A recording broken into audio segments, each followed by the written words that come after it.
Welcome to Taytay Tiangge, ang tinaguriang garment capital of the Philippines. Para sa naghahanap na pangregalo at for the budget dyan, pwede pa kayong humabol dito. Dahil sa napakamura nga ng mga bilihin dito, sigurang papasarap ka ng pamimili. Lahat na nga na ang hinahanap mo, pambata, pang matanda, pang ate at para kay kuya, at kahit anong okasyon pa yan, ay meron sila dito. Tara na nga't samahan nyo ako for today's video kasama itong mga kaibigan ko sa pamimili ngayong araw na to. Alas 5 pa nga lang ng madaling araw ay umalis na nga kami para pumuntang Taytay Rizal. At syempre bago yun mag-almusal muna tayo ng lugaw. Magkukommute nga lang kami at sasakay lang kami ng bus para makarating kami sa Taytay. Ang gala nga na to ay biglaan, yung tipong nagyaya ng gabi at kinabukasan ay ito na. Mas mabuti nga talaga ang paminsan-minsan ay biglaan ang lakad at natutuloy. Kasama ko nga pala ngayon yung aking kaibigan na si Rosalie. Parehas kasi kaming mami at kailangan namin ng mga damit ng mga anak namin. Kasama rin namin ngayon si Janelle, yung pamangkin niya. Matagal na nga kaming hindi nakakapag-commute at lalo naman na ako. Hindi ko nga malaman kung paano kami nakauwi at nakapunta dun. Google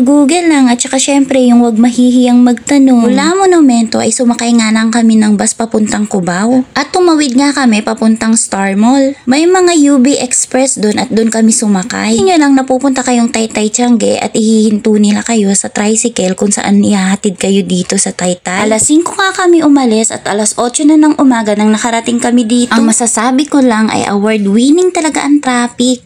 Napaka-convenient talaga kung meron kayong sariling sasakyan kapag pumunta kayo dito. Lungkot nga ako nito at nakaikot na kami at nakapamili at yung mga video ko ay hindi naman pala na-save. Mag-aalas 10 nga ng umaga at nakaramdam na nga kami ng gutom at sabi ko kumain muna kami. Mabuti na yung mapagod kaming busog kaysa mapagod kaming tinutopak na kasi nagugutom na. Mabuti na yung agahan na namin yung pagkain kaysa sumabay kami sa mga maraming kakain mamayang tanghali. Tapos ko nga kumain, nawala na talaga ang topak ko, talagang for the happy na ang tummy. Kaya naman ready na ako sa paglalakad. Kahit mainit pa yan. Nang mga oras na to, naghiwa-hiwalay na muna kami. May mga messenger naman, tsaka pa text-text na lang kami kung saan kami magkikita. Kung ang hanap nyo nga ay mga murang garments o mga damit, talagang dito lahat ay meron na. At yung mga gusto na magkaroon ng mga extra income, abay pwede rin kayong magtinda ng mga RTW. Way back 2019, talaga namang suking-suki ako dito sa Taytay.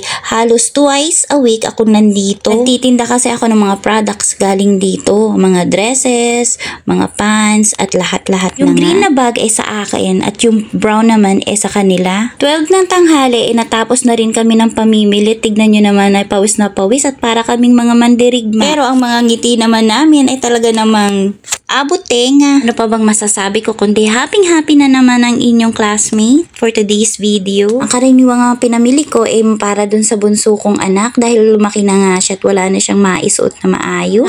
Pamili na rin ako ng mga iilang pangsamba. Hindi ko na nga namalayan kung magkano yung nagastos ko. Ang nalaman ko na lang wala nang laman yung bulsa ko.